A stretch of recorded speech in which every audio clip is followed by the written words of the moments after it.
રાજકોટમાં મહિલા સ્નાનાગારમાં સીવણ ક્લાસ શરૂ કરી દેવામાં આવતા વિવાદ સર્જાયો છે। જી હા, વોર્ડ નંબર 13ના સ્નાનાગારમાં ભાજપના આગેવાને શરૂ કર્યા છે ક્લાસ। મહાનગરપાલિકાની મિલકત કબજે કરી સીવણ ક્લાસ ચાલુ કરવામાં આવ્યા। આ સાથે મહિલા દીઠ મહિને 700 રૂપિયાની ઉઘરાણી કરવામાં આવી રહી છે। 5 દિવસનો સીવણ કેમ્પ હોવાનો દાવો કરાયો। સ્થાનિક ભાજપના આગેવાન ધર્મેશ જરિયાએ સ્થાનિક કોર્પોરેટરની મદદથી જગ્યા કબજે કરી હોવાનો દાવો કરાયો છે। સીવણ ક્લાસ બંધ કરવાનો ડેપ્યુટી કમિશનરે આદેશ કર્યો હતો, જો કે આદેશને કે રીતે ઘોડીને પી ગયા છે આ તમામ કાર્યકરો। તેના દ્રશ્યો છે। અહીં સવાલ એ થાય કે આ સીવણ ક્લાસ ચાલુ કરનાર પર કોના 4 હાથ છે, જેના કારણે પાલિકાની જગ્યામાં આવી રીતે સીવણ ક્લાસ ઊભા કરી દેવામાં આવ્યા। શું શાસક પક્ષના કાર્યકરો અધિકારીઓની વાતને નથી ગણકારતા? શું આ કાર્યકરોને કોઈનો ડર નથી? શું આ લોકો મહાનગરપાલિકાની મિલકતને પોતાની મિલકત ગણી રહ્યા છે? આ તમામ સવાલો વચ્ચે હવે શું કે કાર્યવાહી થાય છે તે જોવાનું રહેશે। રાજકોટના પીડીએમ કોલેજ રોડ ઉપર આવેલું જે મહિલાઓનું સ્નાનાગર આવેલું છે અને ત્યાં ભાજપના એક કાર્યકર ધર્મેશભાઈ જરિયા દ્વારા અહીં સીવણ ક્લાસ છે તે શરૂ કરી દેવામાં આવ્યા હોવાની વાત છે તે સામે આવી છે। અત્યારે G24 કલાકની ટીમ અત્યારે રિયાલિટી માટે અહીં પહોંચી છે। ખાસ કરીને હવે અધિકારીઓ છે તેમના દ્વારા તપાસ છે તે કરવામાં આવશે।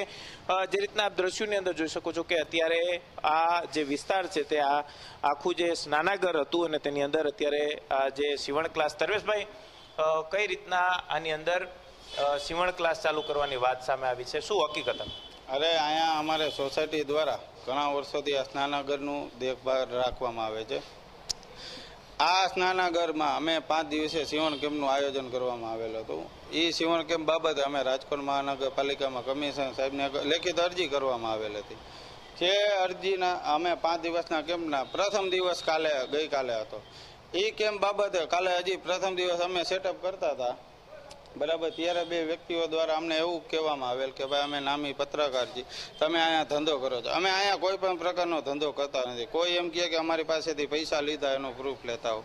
અમે અહીંયા જે લતાની નિરાધાર બાઈઓ છે તે બાઈઓને ફક્ત ને ફક્ત સહાય મળે તે હેતુથી અહીંયા માઠા પ્રસંગોનું કામકાજ કરી છે, બરાબર। હવે આ બાબતે અમે એક દિવસ કદાચ સીવણનો કેમ્પ રાખી લીધો, બરાબર। તો આવડી મોટી સોસાયટીમાં લગભગ 100 થી વધારે વિધવા મહિલાઓ હોય છે। તે મહિલાઓ પોતાના પગભર થાય તે હેતુથી અમે 5 દિવસનું ચાલુ કરેલ। પરંતુ આ જે કાલે અમને થોડાક ધમકાવીને પૈસાની માંગણી કરવામાં આવી, જેમાં અમે થોડોક સમજૂતી ન કરેલ તે હેતુથી અમને ખોટા આક્ષેપો સાથે આ પ્રેસમાં અલગ કંઈક સાથે રજૂ કરવામાં આવેલ છે। કઈ રીતના સીવણનું પ્રેક્ટિસ કઈ રીતના કરાવતા અહીંયા બતાવો ને જરા। સીવણની અમે પ્રેક્ટિસ કરાવી જ નથી। ફર્સ્ટ ડે હતો સેટઅપ ચાલતો હતો। તરત એ ભાઈ આવી ગયા ને પછી દીકરીઓ ગભરાઈને વહી ગઈ કે ભાઈ આપણે નથી કરવું, વાત પૂરી થઈ। ખાસ તમે ભાજપમાં પણ સક્રિય છો એવી પણ વાત સામે આવી છે, કયો હોદ્દો છે તમારો? કઈ હોદ્દા નથી મારી પાસે। અમે એમને અમારે સોસાયટીની મહિલાઓ અને બાળકો માટે કામ કરીએ છીએ। એક પણ કોર્પોરેટરે આપણને કોઈ એવી ગેરપ્રવૃત્તિ માટે સાથ સહકાર નથી દીધો। આ અમારા અહીંના કોર્પોરેટર ચારેય સારા છે, અમારા એરિયામાં ગમે ત્યારે આવે છે, પણ જે વિરોધ પક્ષ એનું નામ લે છે તે ખોટી વાત છે। ચોક્કસ જ અહીં જે રીતના સીવણ ક્લાસ ચલાવવામાં આવતા હોવાની વાત છે તે સામે આવી હતી। અત્યારે આ જે તમામ જગ્યા છે તે ખાલી કરી દેવામાં આવી છે। સૌથી મહત્વની વાત એ છે કે માઠા પ્રસંગમાં જે મહિલાઓ હોય છે તેમને સ્નાન કરવા માટે થઈ અને આ સ્નાનાગર છે તે બનાવવામાં આવ્યું હતું। ખાસ કરીને અનેક સવાલો છે તે હવે ઊભા થઈ રહ્યા છે, કારણ કે ધર્મેશ જરિયા છે કે તેઓ કહી રહ્યા છે કે આ અહીંયા કોઈ ક્લાસ ચલાવવામાં નહોતો આવતો, પરંતુ અહીં જે માત્ર ટ્રેનિંગ આપવા માટેનો કેમ્પ છે તે શરૂ કરવામાં આવ્યો હતો। પરંતુ અનેક સવાલ એ છે કે અહીં જે રીતના સ્નાનાગર માટેની જે જગ્યાઓ છે તેના નળ પણ અહીં રાખવામાં આવ્યા છે, એટલે કે અહીં રાજકોટ મહાનગરપાલિકા દ્વારા સ્નાનાગર બનાવવામાં આવ્યું હતું તે વાત સાબિત થાય છે। પરંતુ ક્યાંક જે આ સ્નાનાગરની અંદર જે રીતના 700 રૂપિયા ઉઘરાવી અને ક્યાંક આ પ્રકારે કેમ્પ ચલાવવામાં આવતો હોવાનું જે આક્ષેપ છે તે લાગ્યા છે। અને ધર્મેશભાઈ છે કે તેમને પોતાના આ કેમ્પ છે તે અંગે પોતાનો ખુલાસો છે તે કર્યો છે, પરંતુ રાજકોટ મહાનગરપાલિકા દ્વારા હવે કઈ રીતના તપાસ કરવામાં આવે છે અને કઈ રીતના આ જે સ્નાનાગરની અંદર જે સિલાઈ મશીન શીખવાડવાનો કેમ્પ જે ચલાવવામાં આવતો હતો તેને લઈને હવે કઈ રીતના પગલાઓ લેવામાં આવે છે તે જોવું પણ સૌથી મહત્વનું રહેશે। કેમેરા પર્સન ઉદય પવાર સાથે ગૌરવ દવે, ઝી મીડિયા, રાજકોટ।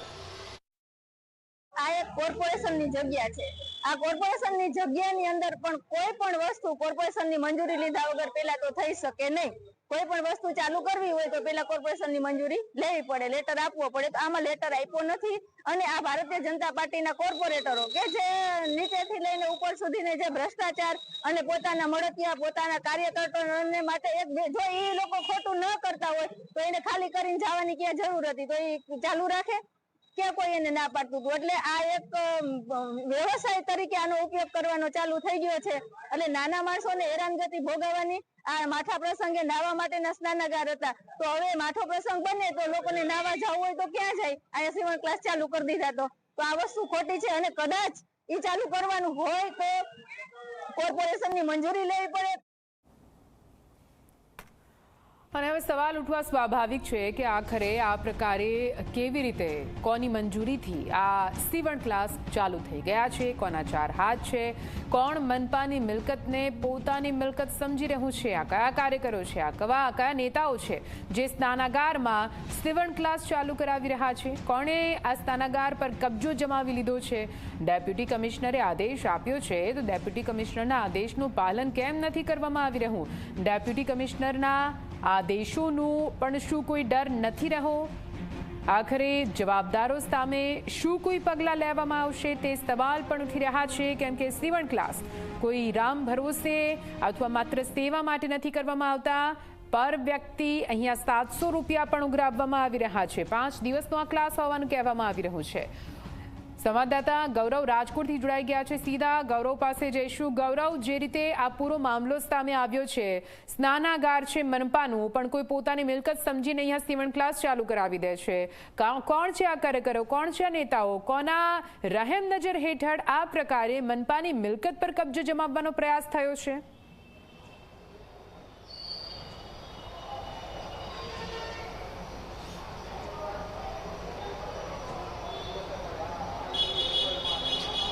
નિધિ, રાજકોટનો વોર્ડ નંબર 13 એટલે કે મવડી વિસ્તાર આવેલું છે ને, ત્યાં પીડી માલવિયાથી લઈને સ્વામિનારાયણ ચોક વચ્ચે રાજકોટ મહાનગરપાલિકા દ્વારા જે માઠા પ્રસંગ હોય છે ત્યારે મહિલાઓને માટે ત્યાં સ્નાનાગર છે તે બનાવવામાં આવ્યું છે.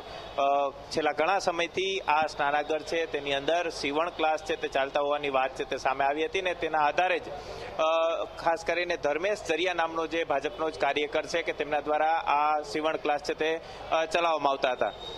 ક્યાંક રાજકોટ મહાનગરપાલિકાની જે મિલકતો છે તેના પર હવે ધીમે ધીમે ભાજપના કાર્યકરો છે કે તેઓ કબજો છે તે કરી રહ્યા છે. અને આ જે કાર્યકરો છે તેમની પાસે અધિકારીઓ છે તેમનું પણ ચાલતું ન હોવાનું સામે આવી રહ્યું છે.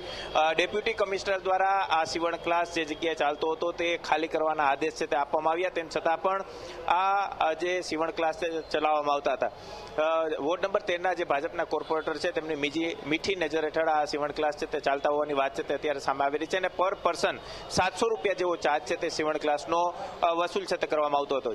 ધર્મેશ જરિયા નામનો જે આ ભાજપનો કાર્યકર છે તેમને પણ આજે જ્યારે G24 કલાક સાથે વાત કરી ત્યારે તેમને કહ્યું કે અમે 5 દિવસનો અહીં ટ્રેનિંગ કેમ્પ છે તે રાખ્યો હતો અને 5 દિવસના જે ટ્રેનિંગ કેમ્પ છે તેની અંદર વિધવા જે બહેનો હતા તેમને સીવણ શીખી શકે તે માટે થઈને અહીંયા શરૂ કર્યું હતું. સવાલ એ છે કે જો સ્નાનાગર છે તો સ્નાનાગરની અંદર સીવણ ક્લાસ કઈ રીતના શરૂ થઈ શકે? ધર્મેશ જરિયા દ્વારા મ્યુનિસિપલ કમિશનરને એક લેટર છે તે લખવામાં આવ્યું છે ને તેની અંદર મંજૂરી માંગવામાં આવી છે કે આ જે સ્નાનાગર છે તેનો જે રૂમ છે તેની અંદર સીવણ ક્લાસ કરવા માટેની મંજૂરી આપવામાં આવે. પરંતુ ક્યાંક મ્યુનિસિપલ કમિશનર મંજૂરી આપે તે પહેલા જ તેને સ્નાનાગારની અંદર આ પ્રકારે જે સીવણ ક્લાસ છે તે શરૂ કરી દીધા હોવાનું સામે આવી રહ્યું છે. તેના વિડીયો છે તે પણ સોશિયલ મીડિયાના માધ્યમથી સામે આવ્યા છે. એટલે કે અનેક સવાલો છે તે થઈ રહ્યા છે. કારણ કે ભારતીય જનતા પાર્ટીના જેટલા પણ કાર્યકરો છે તેઓ ક્યાંક ગેરકાયદેસર બાંધકામ હોય તો તેમને પણ દબાવવાનો પ્રયાસ છે તે કરતા હોય છે.